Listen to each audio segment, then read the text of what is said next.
Des chants, des danses pour dire merci à l'homme qui leur a permis de vivre libre. Des dizaines de milliers de Sud-Africains ont afflué de bonne heure dans l'immense stade de Soweto à Johannesburg.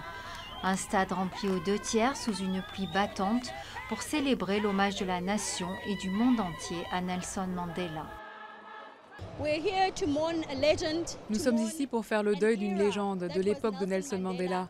Nous sommes ici pour rendre hommage à Nelson Mandela et pour le laisser partir et nous assurer qu'il sait que nous voulons qu'il repose en paix. Il fallait que je sois là. Malgré la pluie ne m'empêchera en rien de présenter mes sincères condoléances pour le vieil homme.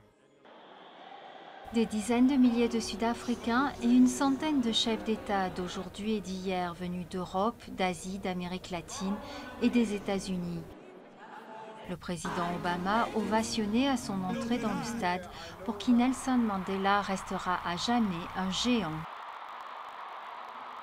Il me donne l'envie d'être un homme meilleur. Il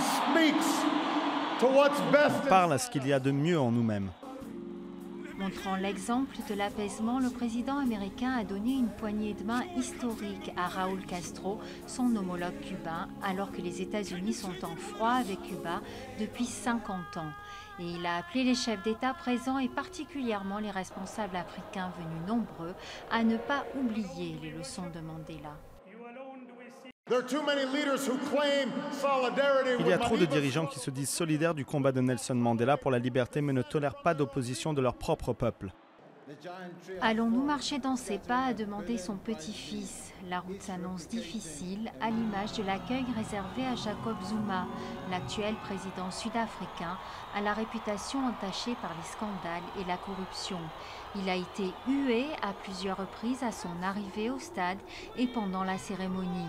Et quand il a pris la parole, le tiers des spectateurs ont quitté le stade, posant une fois de plus la question de l'avenir d'un pays qui devra vivre sans l'homme qui unissait tout son peuple.